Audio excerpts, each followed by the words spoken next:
Good morning, good afternoon and good evening. आप सभी ने एडवेंचर को गुजराती એટલે કે જ્યોતિ બ્રહ્મભટ્ટ તરફથી સભીને મારા બધા દર્શકોને નવરાત્રિની હાર્દિક શુભકામના અને ગુડી પડવાની પણ હાર્દિક શુભકામના સભીને। તો આજે નવરાત્રિનો પહેલો દિવસ છે ચૈત્રી નવરાત્રનો। તો આજના દિવસે અમે લોકો અમારા ઓફિસમાં અવારનવાર એમ તો કંઈક પ્રોગ્રામ કરતા જ હોઈ રહ્યા છે। તો આજે ચૈત્રી નવરાત્ર છે, ચૈત્રી નવરાત્ર હોય અને ગરબા ના બને તો પોસિબલ જ નથી। તો આજના દિવસે અમારા લેડીઝ સ્ટાફ સાથે અમે કરી રહ્યા છે એન્જોય ગરબા। તો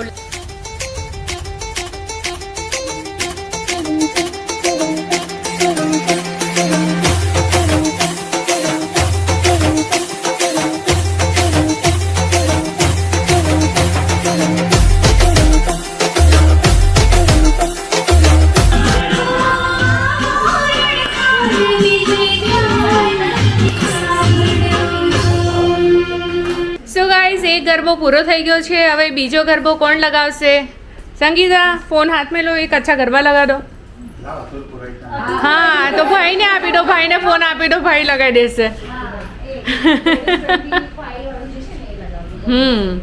હા, છોકરીઓને રમવામાં મજા આવે એવું કરવા જોઈએ। એના ગીતો પર પગ નાચવા જોઈએ। गाइस, हमने जब ये लगाया था हरमन गार्डन का ये स्पीकर, तब नहीं सोचा था कि इतना ज़्यादा यूजेस हो जाएगा इस ऑफिस में। सोचा था छोटी मोटा बर्थडे पार्टी होगा तो यूज़ होगा, बट ये ऑलमोस्ट हर ओकेजन पे यूज़ हो रहा है। और अभी ये नवरात्रि वाले स्पेशल ओकेजन पे भी हमारा ये हरमन गार्डन का स्पीकर यूज़ हो रहा है और इसी स्पीकर पे सभी लोग एंजॉय कर रहे हैं।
નવરાત્રિમાં ગરબા તો સમજમાં આવે છે, પણ નવરાત્રિમાં સાડી પર garba it's too much tough. અને અમારી ગર્લ્સે કરી બતાવ્યું છે। અમે તમને બધાને બતાવીશું કે અમારી ગર્લ્સ શું કરી રહી છે ને કેવી રીતે ગરબા રમી રહી છે। બધા જુઓ ને એન્જોય કરો।